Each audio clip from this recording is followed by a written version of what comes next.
Hello students, welcome to science zone. আচ্ছা দেখো, এটা হচ্ছে তোমাদের মডেল অ্যাক্টিভিটি টাস্কের second model activity task, class 10-এর অঙ্কের।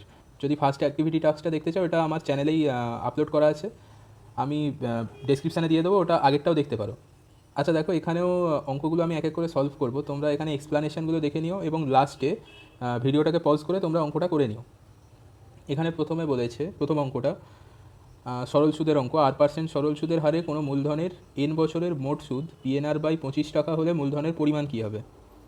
তাহলে এখানে কি হবে, প্রথমটা কি করে করা হবে।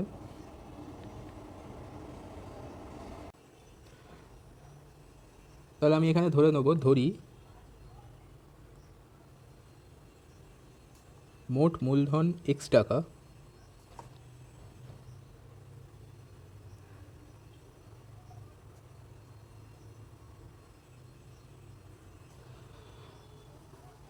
আর কি বলেছে, সময় বলা আছে n বছর, আর সুদের হার দেওয়া আছে r%। তাহলে এখানে আর কি কি দেওয়া আছে, সময় ইকুয়াল টু n বছর, আর দেওয়া আছে সরল সুদের হার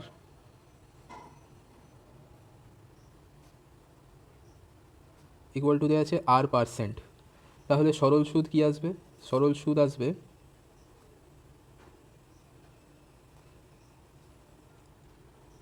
x into R into n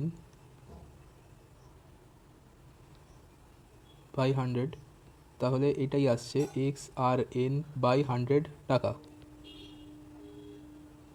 এবার কি বলা আছে, এইটা সমানই বলা আছে সুদটা যেটা দেওয়া আছে XRN বাই 100, এটা ইকুয়াল টু বলা আছে PNR বাই 25। তাহলে এখান থেকে যদি x ক্যালকুলেট করা হয়, দুদিক থেকে RN বাদ যাচ্ছে, তাহলে x ক্যালকুলেট করলে কি আসবে 100 বাই 25, আর তার সঙ্গে একটা p আছে, তাহলে 25 4 স্যার, তাহলে x ইকুয়াল টু আসছে 4p। তাহলে 4p টাকা হবে, এখানে যেটা অপশানে দেওয়া আছে বি অপশান হবে এটা, তাহলে 4p টাকা আসবে যেটা দেওয়া আছে বি অপশানে। এটা হলো তাহলে নাম্বার 1 একটা।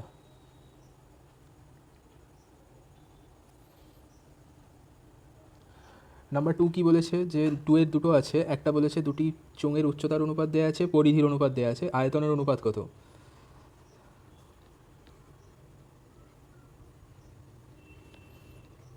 তাহলে এখানে লিখব দুটি চোঙের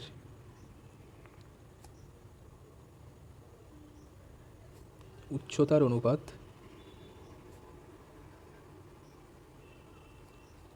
যদি দেখি H1:H2 ইকুয়াল টু দেওয়া আছে 1:2। আর কি দেওয়া আছে, দুটি চোঙের পরিধির অনুপাত, পরিধি কীভাবে লেখে, পরিধি এইভাবে লেখে 2πr1:2πr2 ইকুয়াল টু দেওয়া আছে 3:4। দেন এটা থেকেই আমি বলতে পারি r1:r2 ইকুয়াল টু বলতে পারবো 3:4। এবার বের করতে বলেছে চোঙের আয়তনের অনুপাত, তাহলে লিখব চোঙের আয়তনের অনুপাত, যদি লিখি v1/v2 ইকুয়াল টু, তাহলে চোঙের আয়তন লিখব যা হয় পাই r1² h1 by pi r2² h2। তাহলে পাই পাই তো বাদ চলে যাচ্ছে, তাহলে r1/r2 whole square into h1/h2। তাহলে r1/r2-র ভ্যালু আছে 3/4 ইন্টু h1/h2 আছে 1/2। তাহলে ভ্যালুগুলো পুট করলে এটা কত আসবে, এটা হবে 9/16 ইন্টু এটা হবে 1/2, তাহলে এটা আসছে 9/32। তাহলে অনুপাতটা আসবে 9:32।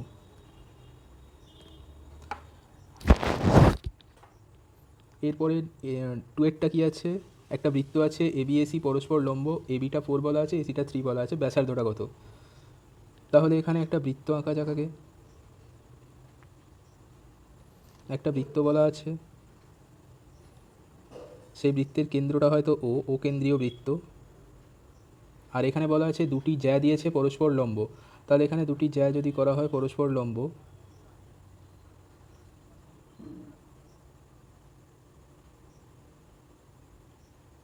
এই যে দুটো দুটো যদি হয় পরস্পর লম্ব, তাহলে এখানে আরেকটা পুরো ত্রিভুজ যদি কমপ্লিট করা হয়, এবার এখানে এটা বলেছে একটা এবি, একটা এসি। এবার এখানে লিখতে হবে ও কেন্দ্রীয় বৃত্তের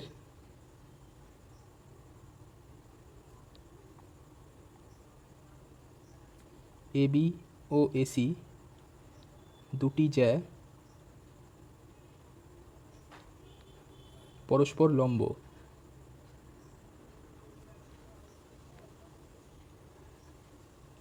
তাহলে এখানে কি বলতে পারবো, অতএব কোণ বিএসি ইকুয়াল টু বলতে পারবো 90 ডিগ্রি। আবার এখান থেকে কি বলা যায়, আবার কোণ বিএসি এক সমকোণ হলে এটি হবে অর্ধবৃত্তস্থ কোণ।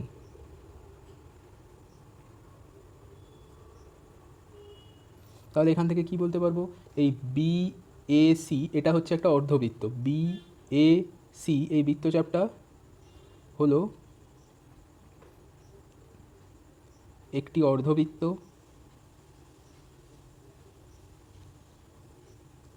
যার বিসি হলো ব্যাস।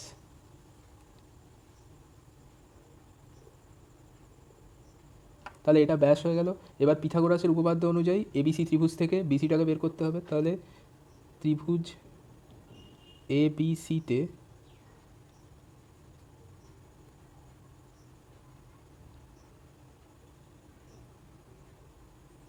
পিথাগোরাসের উপপাদ্য থেকে পাই,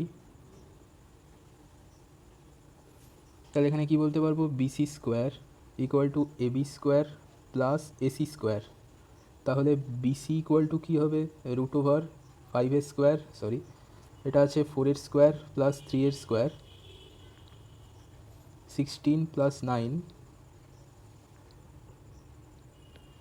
তাহলে বিসি ইকুয়াল টু আসছে 5 সেন্টিমিটার। এখানেও লিখতে হবে ঋণাত্মক চিহ্ন উপেক্ষা করে।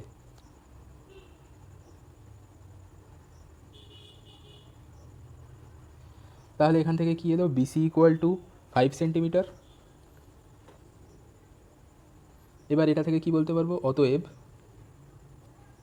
বৃত্তের ব্যাসার্ধ ইকুয়াল টু বিসি বাই 2 মানে 5/2 ইকুয়াল টু 2.5 সেন্টিমিটার। এইটা হলো, এটা হচ্ছে 2 এরটা।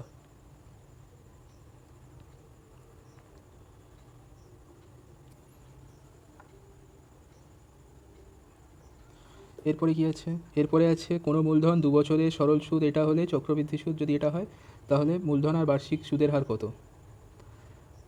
তাহলে এখানে ধরে নিই এটা হচ্ছে 3-এরটা হবে। এবারে ধরি মূলধন ইকুয়াল টু পি টাকা, বার্ষিক সুদের হার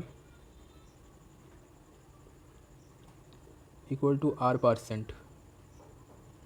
তাহলে এবারে যেটা লিখব, তাহলে সূত্রানুসারে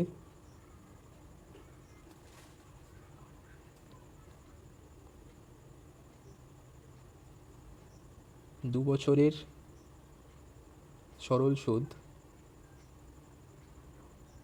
সমান কি হয়, পি গুণিত আর গুণিত 2/100 সমান হবে PR/50 টাকা। এবারে এটাই সমান বলা আছে শর্তানুসারে PR/50 ইকুয়াল টু বলা আছে 8400। তাহলে এখান থেকে বলতে পারবো PR ইকুয়াল টু হচ্ছে 8400 ইন্টু 50। এটা 1 নম্বর সমীকরণ, গুণ করার প্রয়োজন নেই। এবারে যেটা বের করতে হবে, আবার সূত্রানুসারে 2 বছরের সমূল চক্রবৃদ্ধি, তাহলে কি হবে, P1 plus R/100 whole square. এটা হয় 2 বছরের সমূল চক্রবৃদ্ধি। এবার এটাকে যদি ভেঙে দিই, তাহলে এটা আসবে 1 2 × 1 × R/100 plus R/100 whole square, তাহলে এটা হবে P 1 plus R/50 plus R²/10,000, এত টাকা। এটা আসছে সমূল চক্রবৃদ্ধি, এইটা হলো। তাহলে এরপরে লিখতে হবে চক্রবৃদ্ধি সুদ।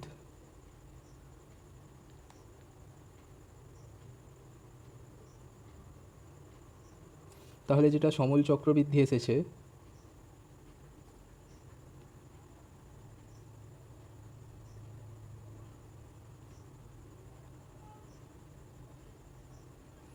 সেটা থেকে পি বিয়োগ করব। তাহলে এখান থেকে যদি পি কমন নেওয়া হয় তাহলে হবে 1 প্লাস R/50 প্লাস R²/10,000 -1, তাহলে -1 বাদ যাচ্ছে, তাহলে পি, আর এখান থেকে আর কি কমন যাবে? আচ্ছা, এটা যদি লিখে দিই আগে, R/50 প্লাস R²/10,000,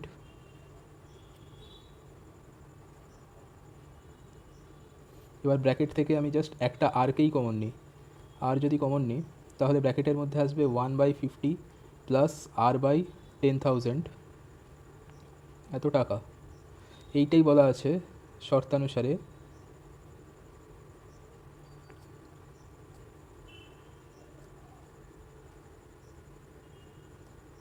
এটা ইকুয়াল টু বলা আছে 8,652। এবার 1 নম্বর সমীকরণ থেকে আমি পিআর এর ভ্যালুটা বসিয়ে দেবো, যেটা আগের সমীকরণে যেটা এসেছিল 8,400 × 50। তাহলে এখানে বসানো হলো 8,400 × 50, এটা আসছে। আর ব্র্যাকেটের মধ্যে যেটা আছে সেখান থেকে যদি আমি আরও 50 কমন নিই নিচ থেকে, তাহলে 50 কমন নিলে ব্র্যাকেটের মধ্যে থাকবে, এখানে একটা 1 থাকবে, এটা হবে 200। তাহলে এইটা যেমন আছে থাকবে 8652। এখানে লিখে দিতে হবে 1 নাম্বার সমীকরণ থেকে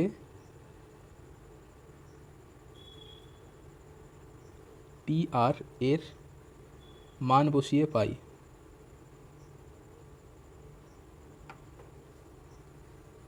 আচ্ছা, এটা হলো। এরপরে তাহলে এখানে 50 বাদ চলে যাচ্ছে। 8,400 টাকা যদি ওপাশে পাঠিয়ে দিই তাহলে R/200 ইকুয়াল টু 8652 বাই 8,400, এটা আসছে। এবার এখান থেকে -1 করবো, 1টাকে ওপাশে দিয়ে। এখানে এটা এই অবধি হলো। এরপরে এই 1টাকে ওপাশে নিয়ে যাব, তাহলে এটা হবে R/200 equal to 8,652 by 8,400 -1, then R/200 equal to 8,400 নিচে আসবে,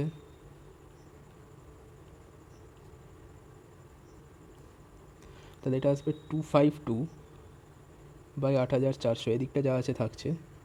তাহলে আর ইকুয়াল টু কত বেরোবে? 252 ইন্টু 200 বাই 8,400, 0 0 যাচ্ছে, 84 দিয়ে কাটলে, 84 দিয়ে কাটলে 3 আসবে এটা। তাহলে এটা থেকে বেরোচ্ছে যেটা আর ইকুয়াল টু 6। এবারে এইটা আর বেরিয়ে গেল, আর আর এর মান 1 নম্বর সমীকরণে বসিয়ে পাই।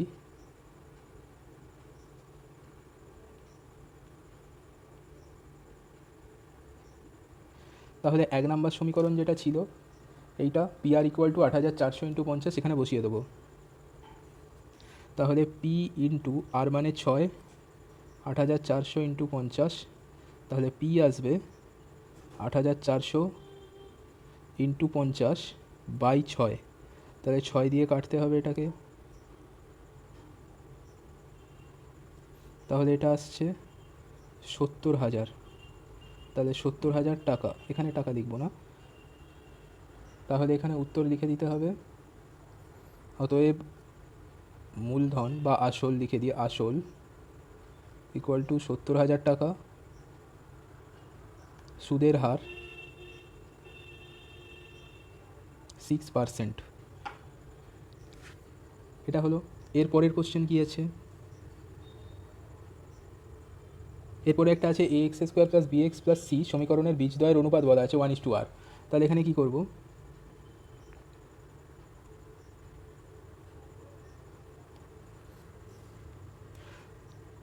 তাহলে A x square plus B x plus C equal to 0 সমীকরণের বীজদ্বয়ের অনুপাত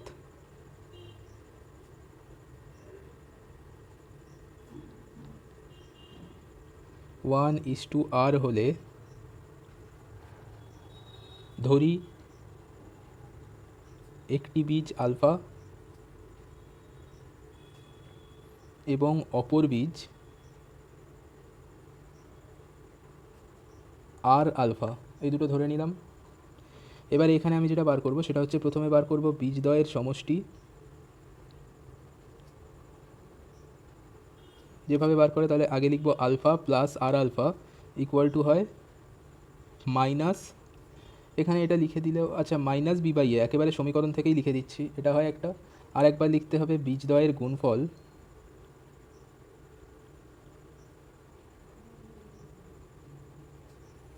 alpha into R alpha equal to হয় সি বাই এ। এইটা 1 নাম্বার, এটা 2 নাম্বার দিলাম হয়তো। এবার 1 নাম্বার সমীকরণ থেকে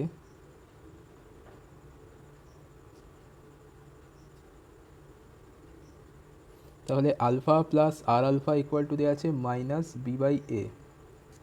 এখানে যদি আমি আলফা কমন নিই তাহলে হবে 1 plus R equal to minus B by A. এখান থেকে আমি বলতে পারবো আলফা ইকুয়াল টু হবে minus B by A 1 plus R. এটা আসছে আলফার মান, এটা হয়তো দিলাম 3 নাম্বার সমীকরণ। আর 2 নাম্বার সমীকরণ থেকে পাই, আচ্ছা এটা নেক্সট পেজে দিচ্ছি আমি, এটা এই অবধি হলো। এরপরে তাহলে এবারে যদি লিখি 2 নাম্বার সমীকরণ থেকে পাই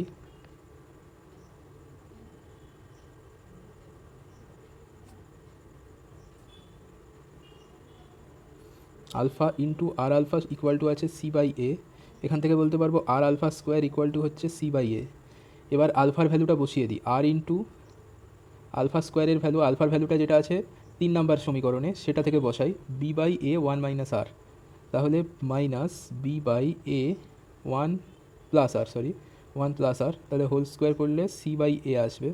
এটা তাহলে লিখতে হবে 3 নাম্বার সমীকরণ থেকে আলফায়ের মান বসিয়ে, এটা হলো। তাহলে এখান থেকে কি হচ্ছে R into B square by A square 1 plus R এর whole square equal to C by A. তাহলে এখানে আমি এটাকে ঘুরিয়ে দিই, তাহলে কি হবে 1 প্লাস আর এর whole square A square by R B square equal to এদিকটাও হয়ে যাবে এ বাই সি। তাহলে এটা হবে 1 plus R whole square by R, একটা এ যদি কেটে দিই এখান থেকে তাহলে একটা এ থেকে যাবে। তাহলে এটা কি হবে বি স্কোয়ার ওদিকে উপরে যাবে, এটা নিচে আসবে, তাহলে বি স্কোয়ার বাই এসি, এটা প্রমাণ করতে বলেছে, তাহলে প্রমাণিত লিখে দেওয়া যাবে, এটাই প্রমাণ করতে দেওয়া আছে।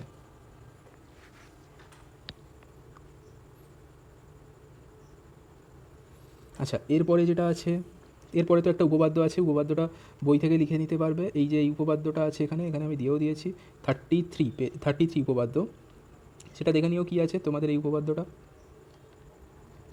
আর লাস্ট যে প্রবলেম যেটা আছে সেটা বলা আছে চোঙের উচ্চতা ব্যাসার্ধের দ্বিগুণ, যদি উচ্চতা 6 গুণ হতো তাহলে আয়তন 539 ঘনরেসিমি বেশি হতো।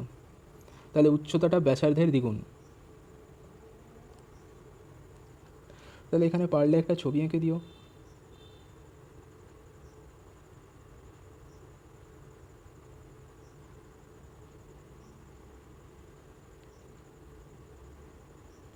তাহলে এটা একটা চোঙ, আর কি বলা আছে চোঙের ব্যাসার্ধ যেটা, ব্যাসার্ধ আছে আর একটা উচ্চতা আছে। তাহলে এখানে যেটা বলা আছে আমি যদি উচ্চতাটাকে বলি এইচ আর ব্যাসার্ধটাকে যদি বলি আর, এইচ ইকুয়াল টু বলা আছে 2r। তাহলে এখানে আমি সেরকমভাবেই লিখব, ধরি লম্ববৃত্তাকার চোঙের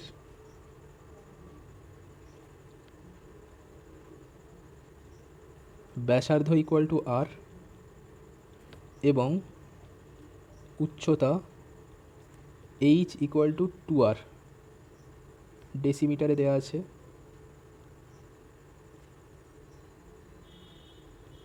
তাহলে অতএব চোঙের আয়তন পাই ইন্টু, আগে ফর্মুলাটা লিখে দিই,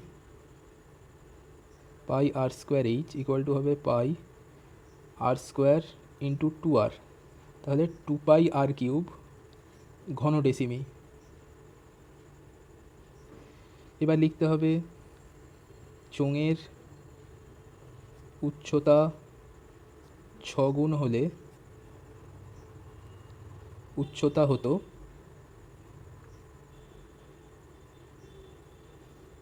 h1 equal to 6h decimetre, 6r decimetre.